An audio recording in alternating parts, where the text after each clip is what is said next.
మరి ఈ అవకాశం ఇచ్చినటువంటి దైవజనురాలు దోకరాణి గారికి కీర్తికి ప్రత్యేకమైన వందనాలు తెలియజేస్తున్నాను. మిషనరీ టాక్లోకి వెళ్ళే ముందు ఒక చిన్న ప్రార్థన చేసుకున్నాం. యేసుక్రీస్తు ప్రభా, నీ కోసం పాటుపడినటువంటి రోజుల గురించి మరియు ప్రభా నీ సత్య సువార్త ప్రకటించడం కోసం శ్రమపడినటువంటి ఎంతోమంది మిషనరీ జీవితాల గురించి మాట్లాడుకోవడానికి మాకు ఇచ్చినటువంటి సమయాన్ని బట్టి స్తుతి స్తోత్రములు. నాతోనూ మాతోనూ మా అందరితోనూ మాట్లాడండి. మాకు కావాల్సినటువంటి వాక్యాన్ని తెలియజేయండి.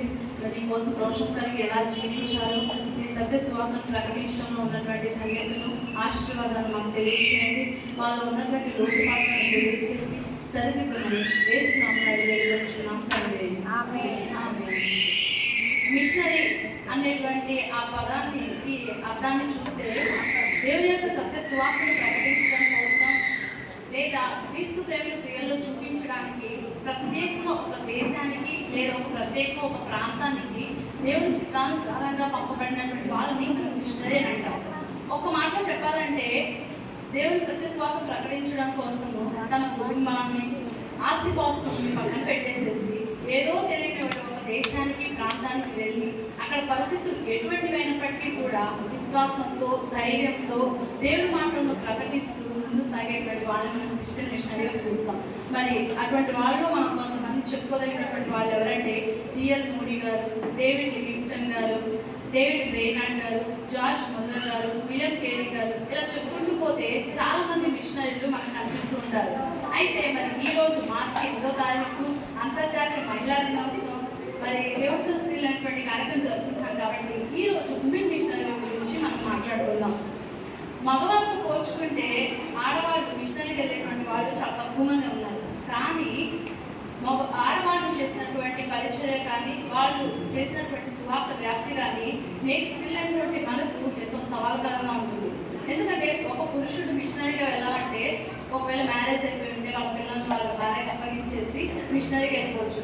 కానీ ఒక స్త్రీ మిషనరీగా వెళ్ళాలి అంటే తన యొక్క తల్లిదండ్రులు మాత్రమే కాదుగా విడిచిపెట్టేది, తన వైవాహిక జీవితాన్ని సైతం పక్కన పెట్టి తన జీవితాన్ని సంపూర్తిగా దేవునికి సమర్పించుకొని ఏదో తెలియని దేశానికి ప్రాంతానికి వెళ్ళి అక్కడ పరిస్థితుల మధ్య దేవుని మాటలను ప్రకటించడం అంటే అంత ఆశమాషి కాదు. మరి అటువంటి ఉమెన్ మిషనరీ యొక్క జీవిత చరిత్రలు నేటి స్త్రీలైనటువంటి మనకు ఎంతో స్ఫూర్తిదాయకం. అందుకే ఈరోజు ఈ దేవునితో స్త్రీలైనటువంటి కార్యక్రమంలో నాకు ఒక 15 నిమిషాలు మాట్లాడడానికి అవకాశం వచ్చినప్పుడు ఇద్దరు యొక్క ఉమెన్ మిషనరీ యొక్క జీవిత చరిత్ర గురించి మాట్లాడదామని దేవుని చేత ప్రేరేపించబడ్డా. మరి మొట్టమొదటిగా ఈరోజు మనం మాట్లాడుకోబోయేటువంటి ఉమెన్ మిషనరీ ఎవరంటే ఆమీ కార్మైకేల్. ఎవరండి? ఆమీ కార్మైకేల్. ఎవరున్నారా పేరు? ఓకే, అంటే సెలెక్ట్ చేస్తున్నాను. మంచి దేవుని ప్రేరేపణ చేత సరైన వ్యక్తిని సెలెక్ట్ చేస్తున్నాను. ఈ ఆమీ కార్మైకేల్ అనేటువంటి ఆమె 1867వ సంవత్సరంలో మిల్లీసెల్ అనేటువంటి ఒక దేశంలో ఒక ధనవంతులైనటువంటి కుటుంబంలో జన్మించింది. అయితే వీళ్ళ తల్లిదండ్రులు మాత్రం చాలా దైవభక్తి కలిగిన వాళ్ళు అనమాట.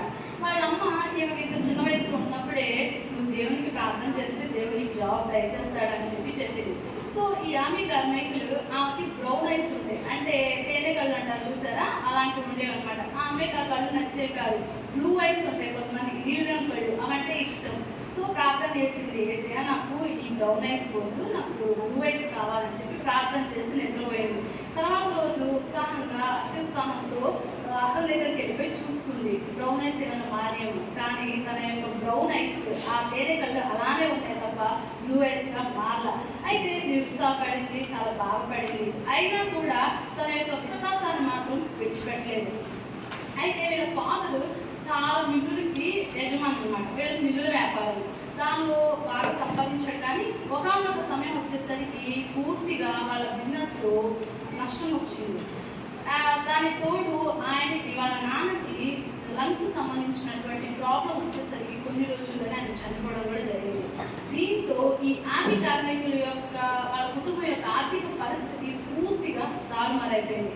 అయినా కూడా తన యొక్క దైవభక్తిని మాత్రం కొనసాగిస్తూ దేవుని యొక్క ప్రేరేపణ చేత మొట్టమొదటిగా జపాన్ అనేటువంటి దేశానికి మిషనరీగా వెళ్ళింది. మరి ఆమెకి జపాన్ భాష రాదు. మరి అక్కడ సువార్త ప్రకటించాలంటే తను తప్పనిసరిగా భాష నేర్చుకోవాలి. భాష నేర్చుకుంది. అక్కడ సత్యసువార్తను ప్రకటిస్తున్నటువంటి సమయంలో తనకి శారీరకమైనటువంటి మానసికమైనటువంటి ఒక అనారోగ్యం వచ్చింది. అక్కడ ఉండలేకపోయిన పరిస్థితులకు వెంటనే మళ్ళా దేవుడి చేత ప్రేరేపించబడి మన భారతదేశానికి 1995 తమిళనాడుకి వచ్చింది. మరి తమిళనాడులో మీ అందరికీ తెలుసు, ఇప్పటికీ కూడా తమిళనాడు తమిళ భాష మాట్లాడాల్సిందే. సో వచ్చింది, తమిళ భాష నేర్చుకుంది. మరి మొట్టమొదటిగా స్త్రీల మధ్య సువార్తను ప్రకటించడం స్టార్ట్ చేసింది. అయితే ఒకరోజు ఇలానే స్త్రీలను ఉద్దేశించి దేవుని మాటలు కొంచెం చెప్తున్న టైంలో ప్రీనా అనేటువంటి ఒక చిన్న అమ్మాయి గుడి దగ్గర నుంచి వచ్చి నీళ్లు తవ్వుకుంటుందన్నమాట. తీసుకుంటున్నటువంటి సమయంలో ఈ సువార్త విన్నది. యేసుక్రీస్తు ప్రభువు అందరినీ ఒకేలాగా ప్రేమిస్తాడు అన్నటువంటి మాటలు తన చెవిన పడుతుంది. వెంటనే ఆ బొంగ అక్కడ పడేసేసేసి వెంటనే పరిగెత్తుకుంటూ వెళ్ళిపోయి ఆ అమీ కార్మికుల వాళ్ళ ఇంటికి వెళ్ళిపోయింది. అయితే మీ అందరి సందేహం రావచ్చు, అసలు గుడి దగ్గర ఈ అమ్మాయి ఎందుకు ఉంది, ఈ నీళ్ళు ఎందుకు ఇక్కడ తవ్వుకుంటుంది? సరే, ఆ సువార్త వినగానే అక్కడ ఎందుకు వదిలేసేసేసి అమీ కార్మికుల వాళ్ళ ఇంటికి వెళ్ళింది అంటే, ఆ టైంలో ఆ కాలంలో మన భారతదేశంలో దేవదాసి అనేటువంటి ఒక దురాచారం ఉండేది. అంటే ఏంటంటే వాళ్ళకు తల్లిదండ్రులైనటువంటి వాళ్ళకు పుట్టినటువంటి ఇంత బాలికలను కూడా తమ దేవతలకు ఇచ్చి వివాహం చేసేసి ఆ పూజారులు ఆ భక్తులకే ఇంకా ఆ బాలికలు సేవ చేయాలన్నమాట. అదొక రకమైనటువంటి వేష జీవితం. మరి అటువంటి ఆ దురాచారం నుంచి ఈ ఆమె కార్మికులు చాలా మంది బాలికలని ప్రతిరోజు కూడా తప్పిస్తూ ఉండేది. ఆల్మోస్ట్ కిడ్నాపింగ్ అనుకోండి, కిడ్నాపింగ్ చేస్తూ వాళ్ళ ఇంటికి తెచ్చుకొని ఉండేది అనమాట. చాలా మంది బాలికలు కూడా ఇంకా ఈ విషయం తెలుసుకుని వాళ్ళ ఇళ్ళ దగ్గర నుంచి ఆ గుడి దగ్గర నుంచి పారిపోయి ఈ ఆమె కార్మికుల యొక్క ఇంటికి వెళ్ళేవాళ్ళు. ఇంకా కానీ ఈ ఆమె కార్మికుల యొక్క ఆర్థిక పరిస్థితి కూడా సరిగ్గా లేదు. అయినప్పటికీ కూడా ప్రతిరోజు కూడా దేవుని సాయంతో వాళ్ళని పోషిస్తూ ఉందన్నమాట. ఇలా ఈ ఆమె కాస్త చాలా మంది బాలికలకి అమ్మలాగా మారిపోయింది. అయితే ఈ విధంగా జరుగుతున్నటువంటి టైంలో ఒక రోజు నడుస్తూ ఉంది, గుంటలో కాలు పడింది, కాలు ఎగిరిపోయింది. ఇంకా పూర్తిగా బెడ్ రిడన్ అయిపోయింది, అంటే మంచానికే పరిమితం అయిపోయింది. కానీ తన యొక్క విజన్, తన యొక్క గోల్, తన యొక్క గమ్యమైనటువంటి సత్య సువార్తను ప్రకటించాలి అన్నటువంటి లక్ష్యాన్ని మాత్రం మరవకుండా ఆ మంచం మీద కూడా 35 పుస్తకాలు, దేవుని యొక్క పద్యాలు రాసింది. ఆమె చనిపోయిన తర్వాత కూడా చాలా రకరకాలైనటువంటి భాషల్లో తర్జుమా అయ్యాయి. మరి చివరికి తన యొక్క 83వ సంవత్సరాన్ని ఆమె మరణించింది.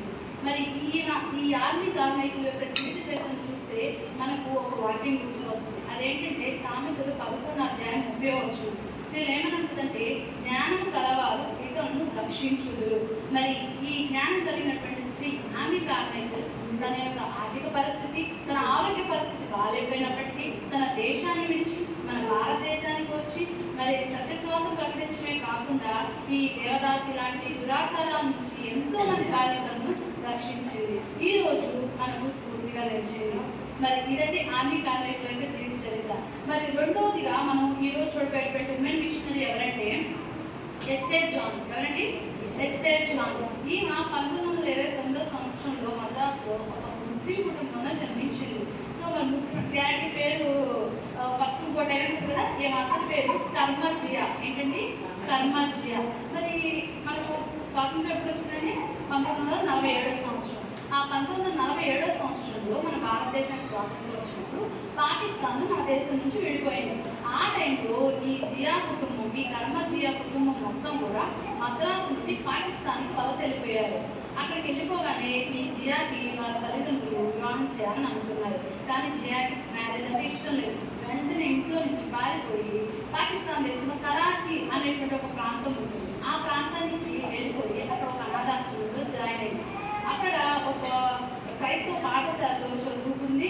తర్వాత అక్కడ ఉన్నటువంటి టీచర్స్ యొక్క విశ్వాసాన్ని బట్టి ఈ కర్మల్ జియా దేవుణ్ణి విశ్వసించారు.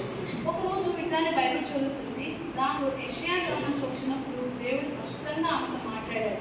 వెంటనే మోకరించి ప్రార్థన చేసుకుని యేసుక్రీస్తు ప్రభువుని సొంత రక్షకుడుగా స్వీకరించింది. తర్వాత నుంచి కూడా ప్రార్థనలోను తర్వాత వాక్యదానంలోనూ సమయం గడుపుతూ తన యొక్క పేరుని కూడా కర్మల్ జియా నుంచి ఎస్తేర్ జాన్గా మార్చుకుంది.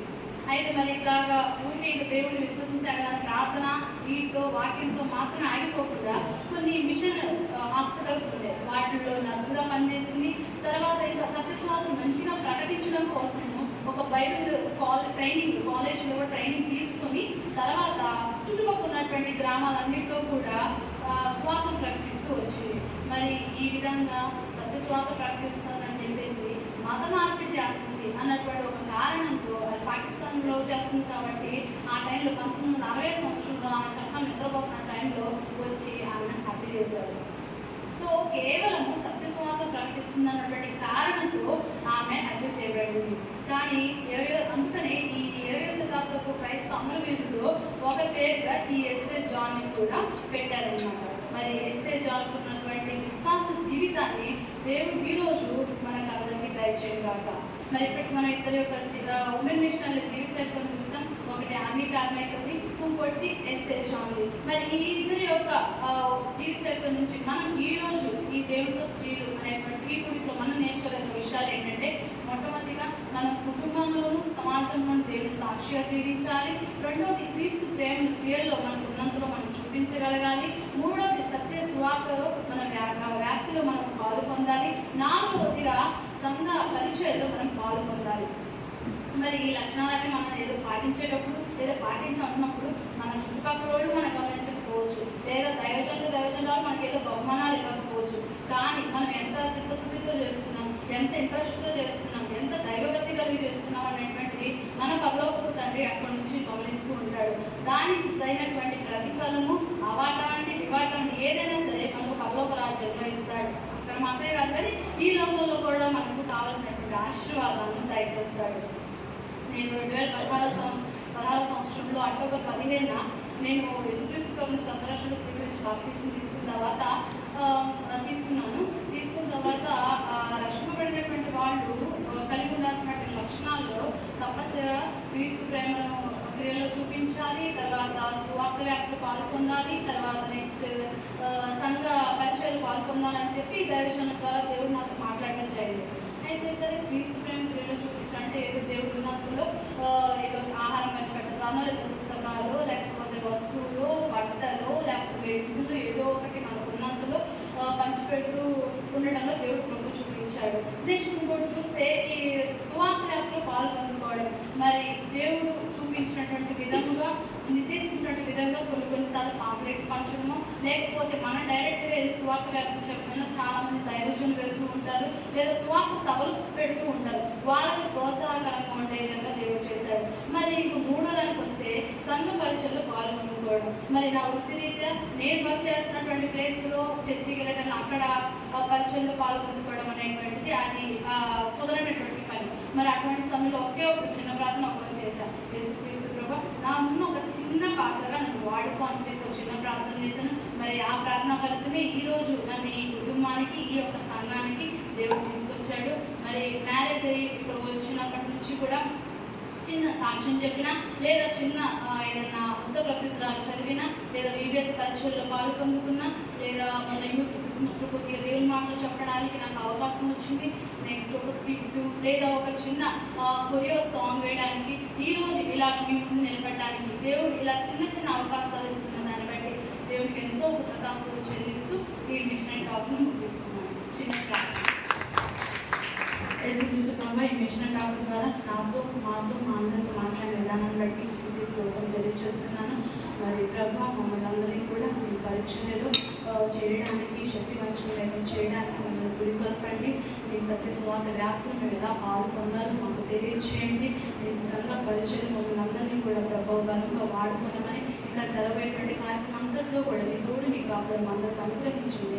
యేసు నామమున ప్రార్థన సమర్పిస్తున్నాను తండ్రి. ఆమేన్.